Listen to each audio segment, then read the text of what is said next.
Assalamualaikum warahmatullahi wabarakatuh. Sebelum kita lanjut, jangan lupa di subscribe dan di like ya. Sebelumnya perkenalkan, nama saya Martini, IM 59, Prodi Agribisnis Universitas Trunojoyo Madura. Di sini saya akan menjelaskan tentang komoditas jagung, di mana di sini ada 5 tahapan.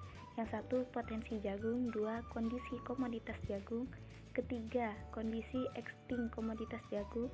Dan keempat, permasalahan komoditas serta kebijakannya.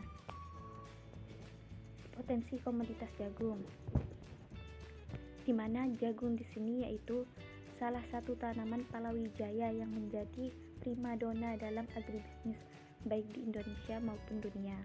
Dan jagung tersebut termasuk komoditas strategis dalam pembangunan pertanian dan perekonomian Indonesia, karena komoditas ini mempunyai fungsi multiguna baik untuk pangan maupun pakan. Bukan hanya manusia saja yang mengkonsumsi tanaman pangan jagung, tetapi hewan pun mengkonsumsi jagung. Jadi di sini yang mengkonsumsi jagung tersebut bukan hanya manusia, melainkan hewan pun juga mengkonsumsinya. Dan keempat, masyarakat Indonesia merupakan konsumen jagung yang menjadikan makanan pokok kedua setelah padi. Jadi di Indonesia itu makanan pokoknya yaitu padi dan setelahnya itu jagung. Kondisi agribisnis komoditas jagung. Selama periode 1990 sampai 2004, luas area lahan pertanaman jagung di Indonesia rata-rata 3,3 juta hektar dengan peningkatan sebesar 0,49% per tahunnya.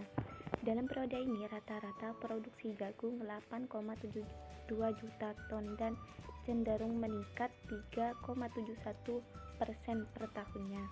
Dan perluasan penggunaan benih hibrida di tingkat petani mampu meningkatkan produksi jagung, mengingat hasilnya dapat mencapai 6 ton per hektarnya. Dan kondisi ekstrim komoditas jagung yang nomor 1 yaitu angka produksi. Sebelumnya di sini karena di sini saya mengambil dari Sumatera Utara, jadi saya akan menjelaskan tentang keadaan yang ada di Sumatera Utara. Yang satu yaitu angka produksi jagung di Sumatera Utara sendiri setiap tahunnya memiliki kecenderungan naik diiringi angka produktivitas yang juga terus meningkat. Dan pada tahun 2007 hingga 2012, peningkatan angka produksi jagung rata-rata setiap tahunnya sebesar 7,5%. Dan pada tahun 2009 hingga tahun 2012, yakni pada tahun 2009 impor jagung berjumlah 338,778 ribu per ton, hingga tahun 2011 mencapai 3,207,657 ton yang meningkat sebesar 846,77%.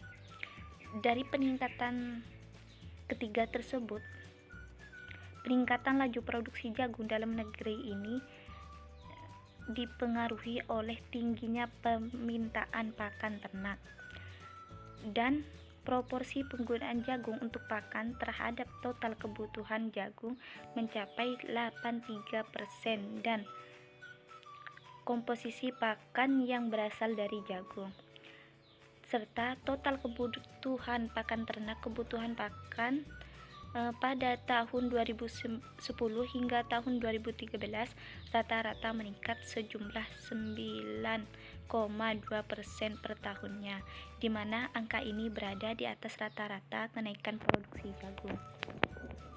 Dan permasalahan pada komunitas jagung yaitu 1.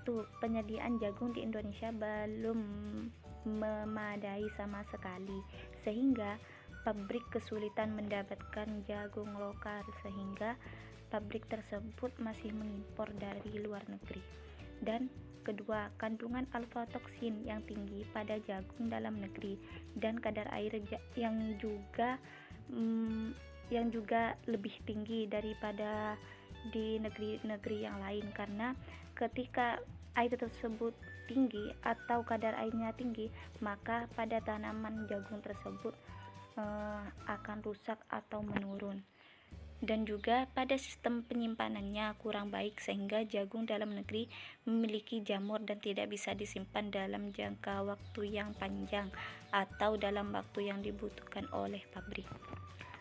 Dan kebijakannya yaitu kebijakan impor jagung dipilih sebagai cara untuk mengatasi kekurangan dan komoditas pasokan jagung yang digunakan sebagai bahan baku industri.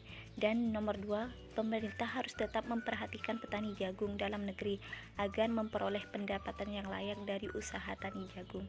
Dan nomor 3, meningkatkan produksi dan produktivitas jagung dengan cara program bantuan modal bagi petani seperti kredit usaha tani. Matur sekalangkong. Wassalamualaikum warahmatullahi wabarakatuh.